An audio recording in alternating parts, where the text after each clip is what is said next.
Gary Franchi here for the Reality Report. It's about 11:29 right now, Sunday night. We've been working on this story all day. We've been uploading files, getting stories and testimonies from students.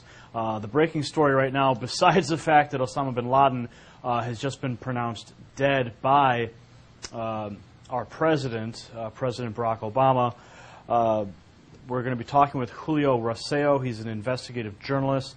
He's also a student at Western Illinois University. He was an eyewitness also to a tyranny that unveiled right before his eyes at the school. Julio, welcome to the show. Let's talk about this. The students were blowing off steam, and they were attacked by the police G20 style at the annual Wheeler Block Party. This is an annual event. Students have been carrying this on for years, and now for the first time the police have come out in full SWAT riot gear and with sound cannons. Yeah, it was Gary, thank you so much first off for allowing me to be on here and getting the story out there. It was pretty crazy to see what took place Saturday afternoon, just yesterday at Western. Backdrop on the Wheeler Block Party, annual event each year. It's the week before Dead Week and then finals approach, just an end of the year celebration. And yesterday was. And right now we are showing footage right now as you're speaking. Okay. Yesterday afternoon, it was just absolutely crazy. I couldn't believe what was going on. It was a peaceful event throughout the day. Cops were just trying to maintain the peace, keep people off the streets without open containers. But around 6 o'clock at night, cops leave for about 30 minutes. And then, we see some students, get a little out of hand. No cops in the vicinity at all until I noticed several police officers just hanging on the middle of Wheeler Street, allowing students, several students, not all students, maybe about a group of 3 or 4, and then a group of students came in to watch, but literally saw these students, put a bicycle on top of a stop sign and just, allowing it to happen, not making any arrest. And then here come riot gear officers from it was an Illinois police agency with the Department of Homeland Security out there. Macomb police officers, McDonough County sheriffs, and the Illinois State Police were all out with mace, dogs. They were tear gassing and macing students for no particular reason. I had a friend who was tear gassed outside of her apartment, just sitting. It was out of control. Officers were tackling students. I was threatened for filming.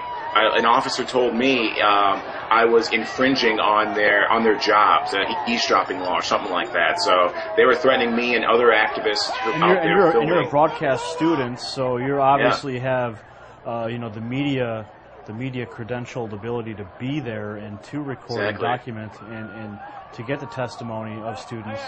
Now, we know that they were lining up, using their standard tactics for crowd suppression, but these people were clearly, they were in their yards. They were in their yards, in their properties, and the footage that we've also seen is that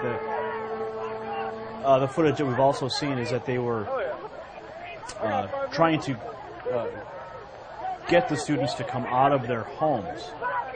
Right. I want to read to you, this is the United States Constitution. I'm a member of Young Americans for Liberty at Western Illinois University, a great group of young activists. Fourth Amendment, the right of the people to be secure in their persons, houses, papers, and effects against unreasonable searches and seizures shall not be violated, and no warrants shall issue but upon probable cause, supported by oath or affirmation, and practically describing the place to be searched and the persons or things to be seized. What I saw yesterday afternoon was a clear violation of the students' Fourth Amendment rights.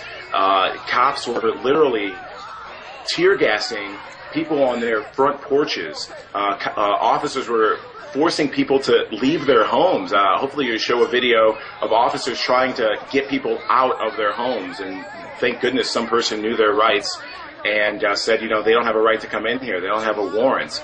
So clearly our rights were violated yesterday afternoon. No student posed a threat. No weapons were at the block party. It was just a peaceful gathering, and really things didn't get out of hand until the riot gear and the mace started appearing. So in standard fashion, the police show up with their intimidation tactics, and the temperature's obviously going to flare up, because now you see, the footage we're showing, the LRAD cannons,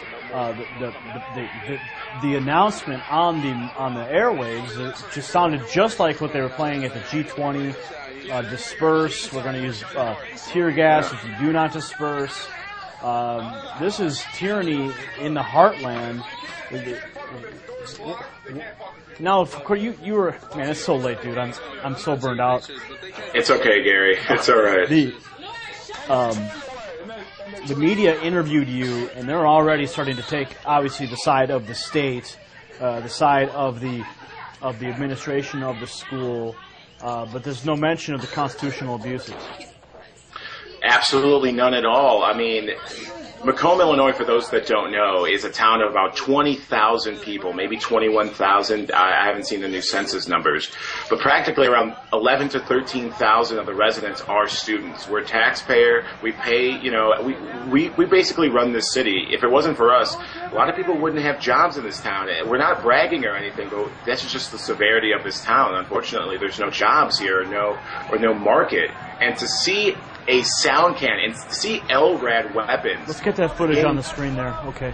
To describe it, I had to get this footage. I've seen, police state for the rise of FEMA. I saw what happened in the G20 in Toronto and Pittsburgh and London, all over the world. I knew this weapon was used in Iraq and Afghanistan to kill our eardrums, and to see it in Macomb, Illinois was completely unnecessary. I couldn't sleep last night. I thought I was, hearing this LRAD in my sleep last night. This thing was very dangerous. I saw officers, literally, folks, point the LRAD weapon at apartment complexes. I was on the balcony. I saw it with my own two eyes. So the question in my eyes is, why was this weapon used at a peaceful end-of-the-year gathering? It was completely unnecessary. And on what you're talking about with the news, already McDonough County Police, there was a story in Peoria, Illinois, that came out Saturday night, just a quick little blurb, and the McDonough County Sheriff's spokesperson said they had to control a riot. That's why the riot officers were used. Well, let me give you some facts, folks. Throughout the week, our president at Western, Alfred Goldfarb, sent out a mass email, took out a page article in our school paper, the Western Courier, talking about how there'll be an increase of police security. My friend emailed the president asking him, because there are rumors that turn into confirmations and facts from students who have family members who are law enforcement agents, admitting that there will be riot gear officers. So this was Tuesday, Wednesday. Sent an email out Wednesday night. We get a response Thursday saying that they won't reveal police tactics. So I knew in the back of my head this was going to happen. Standard operating procedures as in the G20, Pittsburgh, and Toronto. They let a certain event take place, and we have footage of officers literally standing feet away from stopping this mess. They let it happen to bring out the riot gear. And, you said it, Gary, we're a bunch of 20-something kids. Testosterone is riding. When people see this, not just in a college campus, but anywhere for that matter, the survival mode kicks in. And these cops literally were intimidating us. I was getting intimidated by officers, but, I knew their standard operating procedures, so I wasn't afraid of them. Well, Julio, hats off to you for getting us this story. We're going to get it out to the people. And thank you for, again, working with us throughout the day to bring justice to this unconstitutional abuse. Yeah, can I say one last thing, Gary? Yeah, I just hope anyone who's watching, please get this story out there. The university and the police officers are going to spin it that we were reckless and crazy. As you can see behind me, that's the Gadsden flag. Your film, Gary, Don't Tread on Me, inspired me to look into states' rights. My rights were infringed. I felt I wasn't a citizen yesterday afternoon. I'm going to get Oath Keepers. I want to talk to them. I want to talk to anyone who's a constitutional lover.